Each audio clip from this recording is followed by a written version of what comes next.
Hello everyone, আসসালামু আলাইকুম। কেমন আছেন সবাই? আশা করছি সবাই আলহামদুলিল্লাহ ভালো আছেন। Welcome back to my channel Pushpi's lifestyle and cooking. আমি পুষ্পি আজকে আবারও হাজির হয়েছি আপনাদের সাথে আরও একটি নতুন ব্লগ নিয়ে। আশা করছি আপনাদের কাছে আমার এই ভিডিওটি ভালো লাগবে। আর প্লিজ আপনারা সবাই ধৈর্য সহকারে আমার এই ভিডিওটি দেখে নেবেন। আর ভিডিওর শুরুতেই আপনাদের কাছে একটাই রিকোয়েস্ট করব, আপনারা যাতে আমার চ্যানেলটি সাবস্ক্রাইব করে দেন এবং পাশে থাকার বেল আইকনটিতে ক্লিক করে দেন। এই ভিডিওটি গতকালকে করা হয়েছে। প্রথমেই কিন্তু দেখতে পেলেন বাহিরের পরিবেশটা কত সুন্দর ছিল। সকালের পরিবেশটা দেখে এরপর আমি রান্না করতে চলে আসি। প্রথমেই আমি ভাত রান্না করতে বসিয়ে দিই এবং সাথে মিষ্টি কুমড়া ভাজি করি। আমার কাছে এই মিষ্টি কুমড়ো ভাজিটা কিন্তু বেশ ভালো লাগে। এটা আমার হাজব্যান্ডও খুব পছন্দ করে। মিষ্টি কুমড়ো কিন্তু চাকচাক করে ফালি ফালি করেও ভাজি করলে খেতে কিন্তু মজাই লাগে। তো কথা বলতে বলতে কিন্তু দেখেন আমার মিষ্টি কুমড়ো ভাজিটা কিন্তু অনেক সুন্দর হয়েছে। গতকালকের সকালটা কিন্তু খুবই সুন্দর ছিল। কয়েকদিন যাবৎ কিন্তু এই রোদ এই বৃষ্টি করেই দিনটা পার হয়ে যাচ্ছে। তো সকালবেলা দেখেন অনেক সুন্দর আবহাওয়া ছিল, আর সাথে ছিল মিষ্টি কুমড়ো আর গরম ভাত। আর আমি গতকালকে ডাল রান্না করেছিলাম আর মুরগির মাংস রান্না করেছিলাম, সেটা রয়ে গেছে। ভেবেছি ওটাই গরম করে খেয়ে নেব। তো এর জন্য ফ্রিজ থেকে ডালটাও বের করে আমি খুব সুন্দর করে গরম করে নিচ্ছি। আর সকাল সকাল উঠে আমার এত কিছু রান্না করতে হয়, কারণ আমার হাজব্যান্ড অনেক সকালে অফিস চলে যায়। সে প্রায় 7:30টার দিকে বের হয়ে যায় বাসা থেকে। তার জন্য আমার সকাল সকাল উঠে রান্নাটা শুরু করতে হয়।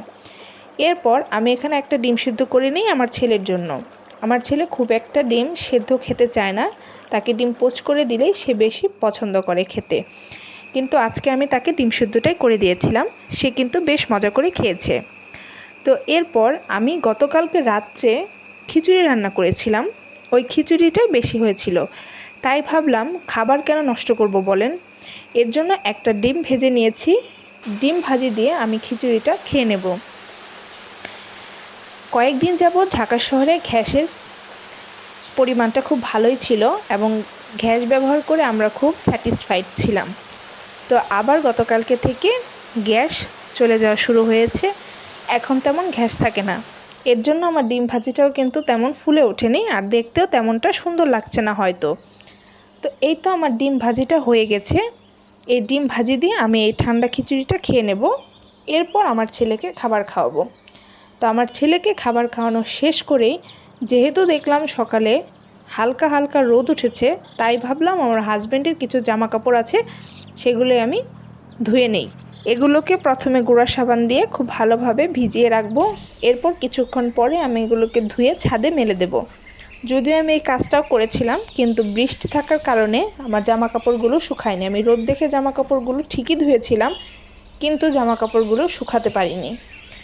তো এই তো এখন চলে আসলাম দুপুরবেলা।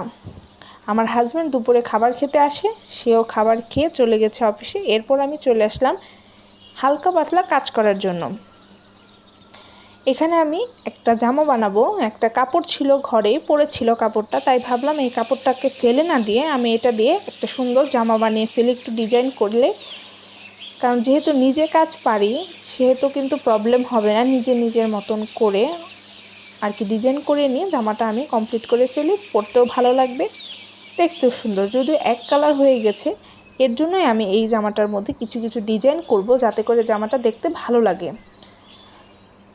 তো আমি এই জামাটাই এখন কাটিং করব। তো সেই ভিডিওটাই আপনাদের সাথে শেয়ার করব। আমি জানি আপনারা সবাই জামা কাটতে পারেন, কারণ অনেক আপুরা আছেন যারা কিনা আমার ভিডিও দেখেন, তারা হয়তো জামা কাপড় কাটতে পারেন, নিজের জামা নিজেই বানাতে পারেন। তারপরেও আমি যেহেতু ভিডিও করি, একটা ব্লগ বানাবো, এর জন্যই আমি এই পার্টটাকেও আমি ব্লগের একটা অংশ হিসেবে নিয়েছি। তো খুব সুন্দর করে আমি এই জামাটাকে মেজারমেন্ট অনুযায়ী মেপে নিচ্ছি। এরপর আমি কেটে নেব। এই দর্জি কাজটা যদি একটু শিখে রাখা যায়, তাহলে কিন্তু অনেক উপকারী হয়। কারণ এখন যে বাজারের অবস্থা, একটা জামা বানাতে গেলে এক সেট 3 পিস বানাতে গেলে বাজারে দর্জিরা টাকা নিচ্ছে হচ্ছে 200 টাকা করে। নর্মাল সুতির 3 পিস কোনো প্রকার ডিজাইন ছাড়াই 200 টাকা করে নিচ্ছে। তো দেখেন কি পরিমাণ টাকা তারা নিচ্ছে। যদি আমরা কাপড় কিনে নিয়ে এসে নিজেও বানাই তাহলেও কিন্তু এই 200 টাকা কিন্তু আমাদের সেভ হচ্ছে। এই কাজটা যেসব আপুরা পারেন তাদের কিন্তু আসলেই বেশ উপকারী হয়েছে। তো এখানে কিন্তু আমার কেচিতে ধারটাও কমে গিয়েছিল। এই কেচিতে ধার দেবো করে সময় হয়ে উঠছে না, আমার হাজব্যান্ডও সময় পাচ্ছে না, যেহেতু তার প্রত্যেক দিনে ডিউটি থাকে আর সে বাসায় আসতে আসতে রাত হয়ে যায়। এর জন্য সেও ওইভাবে মানে কেচিটা ধার দিয়ে নিয়ে আসতে পারছে না। তো ওইভাবে আর কি টুকটুক করে কাপড়টা কেটে নিয়েছি। তো আপনারা আমার কাপড় কাটার ভিডিওটা দেখতে থাকেন।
আর এইখানে কাজ করার সময় আমার বাচ্চাটা দেখেন বারবার হাঁটাহাঁটি করছিল। মূলত তার আসলে সারাদিন একা একা বাসায় থাকে, আমি ছাড়া তার সাথে খেলার, কথা বলার, খাওয়ানোর কেউ নেই। যেহেতু আমি কাজ করছি তো কি করবে, তাই এসে এসে আমার সাথে দেখছে, কথা বলছে, আবার দেখেন ক্যামেরার দিকেও তাকিয়ে রয়েছে। আমার ছেলেকে দেখে কিন্তু অবশ্যই আপনারা মাশাআল্লাহ বলতে ভুলবেন না। আর আমার ছেলের জন্য অনেক অনেক দোয়া করবেন, যাতে ও খুব সুন্দর আর একটা ভালো মনের মানুষ হয় আর সুস্থ থাকে।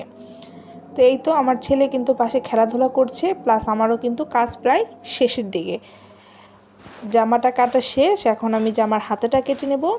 এরপর আমি পাইপিং করার জন্য হাতায়, জামার নিচে, গলায় এসব পাইপিং করার জন্য আমি কিছু আলাদা কাপড় রেখে দিয়েছি। ওই কাপড়গুলো দিয়ে মূলত আমি পাইপিংটাও করে নেব, যাতে করে এক কালারের মধ্যে ওই পাইপিংটা ফুটে ওঠে আর দেখতেও বেশ ভালো লাগে। যেহেতু আমি ঘরে পরবো, এর জন্য এত বেশি ডিজাইন করার কোনো দরকার নেই। নর্মাল সিম্পলের মধ্যে থাকলে কিন্তু ভালোই লাগবে, খারাপ লাগবে না।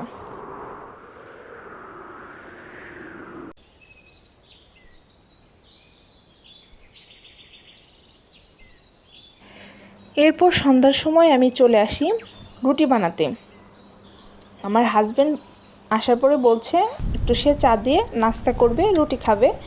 তো তাই ভাবলাম একটু বেশি করে রুটি বানিয়ে রাখি, যাতে করে পরবর্তীতে এই রুটিগুলো ছেঁকে যদি ফ্রোজেন করে রাখি, তাহলে কোনো একটা সময় যদি খেতে চায় বা আমারও খেতে মন চায়, আমার বাচ্চাও কিন্তু রুটি খেতে পছন্দ করে, আমি কিন্তু ফ্রিজ থেকে টুক করে বের করে ঝটপট রুটিটা ভেজে নিলে কিন্তু খুব ভালোভাবে খেতে পারবো। কারণ একা একটা বাচ্চাকে নিয়ে প্রত্যেক দিন রুটি বানানো কিন্তু সম্ভব না। এর জন্য আমি বেশি করে মানে যেদিন রুটি বানাই আমি ওই দিন একটু বেশি করে রুটিটা বানাই, যাতে করে আমার 2-3 দিন এটা দিয়ে নাস্তা চালানো যায়, রুটিটা আর কি, রুটি দিয়ে। তাহলে আমার খুবই মানে সময় সাশ্রয় হয় আর কি। তো আমি আশা করছি আপনাদের কাছে আমার অবশ্যই ভিডিওটি ভালো লেগেছে। আর ভিডিওটি ভালো লাগলে অবশ্যই কিন্তু আমার চ্যানেলটা সাবস্ক্রাইব করে দেবেন আর পাশে থাকা বেল আইকনটিতে একটা ক্লিক করে দেবেন। সম্পূর্ণ ভিডিওটি দেখার পর আপনার সুন্দর একটি কমেন্ট করে আমাকে জানাবেন আপনার কাছে আমার ভিডিওটি কেমন লেগেছে। আপনাদের একটা কমেন্ট পাওয়ার পর, সুন্দর যখন একটা কমেন্ট করেন, তখন কিন্তু সেই কমেন্টটা পড়ার পর আমাদের মতন যারা ব্লগ ভিডিও বানাই তাদের কিন্তু তখন মনটা খুবই ফুরফুরা হয়ে যায়। তো আপনাদের কমেন্ট পেয়ে কিন্তু আমরা আরও ভিডিও বানানোর উৎসাহ পাই। তো আশা করছি আপনারা আমার ভিডিওতে সুন্দর একটা কমেন্ট করবেন আর একটা লাইক করে যান। দিবেন। আর প্রত্যেকটা রুটি ভাজার পর আমি এগুলোকে মেলে দিয়েছি যাতে করে এর গরম ভাবটা চলে যায়। ঠান্ডা হয়ে গেলে আমি এগুলোকে একটা বক্সে ভরে ফ্রিজে রেখে দেব। তো আজকের মতন এখানেই বিদায় নিচ্ছি। সবাই ভালো থাকবেন, সুস্থ থাকবেন। আল্লাহ হাফেজ।